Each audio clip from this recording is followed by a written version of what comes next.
Morning. This week we hear about the kingdom of heaven is like. We hear more parables, more about seeds. We hear about wheat and weeds and even yeast and mustard. So I'd like to start by sharing a few excerpts from this week's readings, if I may. Jesus proposed another parable to the crowd, saying, "The kingdom of heaven may be likened to a man who sowed good seed in the field, and they grew up with weeds that were planted by the enemy. Or, the kingdom of heaven is like a mustard seed that a person took and sowed in a field. It's the smallest of all the seeds, yet it becomes a large bush, and the birds of the sky come and they dwell in its branches. Or the kingdom of heaven is like yeast that a woman took and mixed with 3 measures of wheat flour until the whole batch was leavened."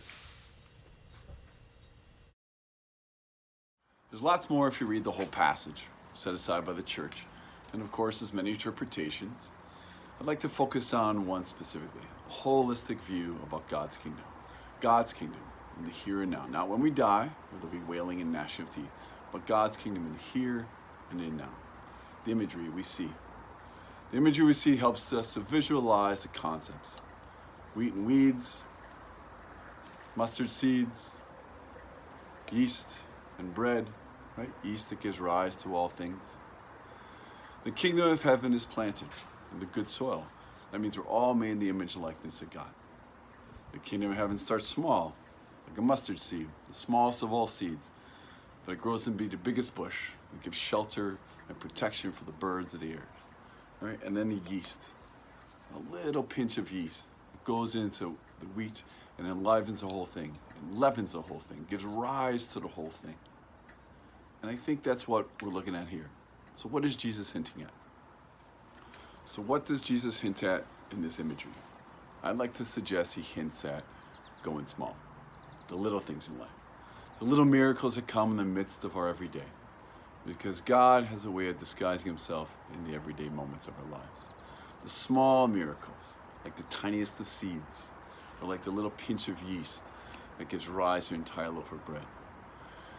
Or when I look in my garden and I see a bumblebee flying around. That's one of God's small miracles, because they're not supposed to be able to fly, right?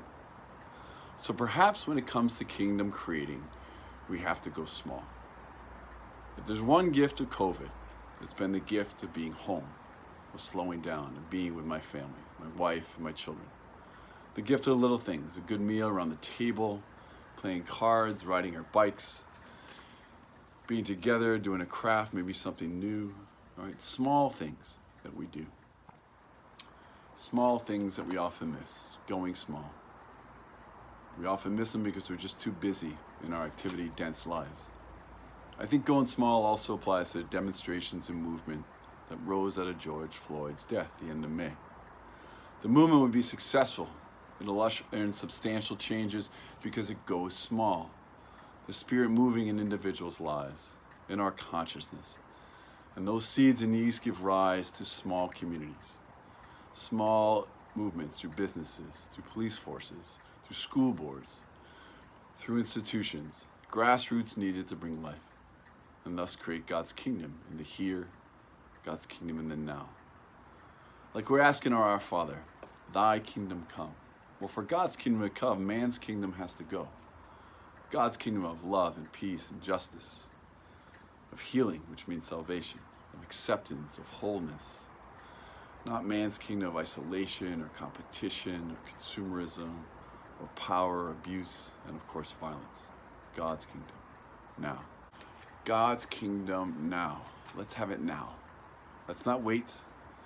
Let's stay small. Let's co-create with the master sower himself and be present to little miracles as they unfold in life. Because remember, God comes disguised in our lives. Have a great week of discovering everybody and going small. Peace.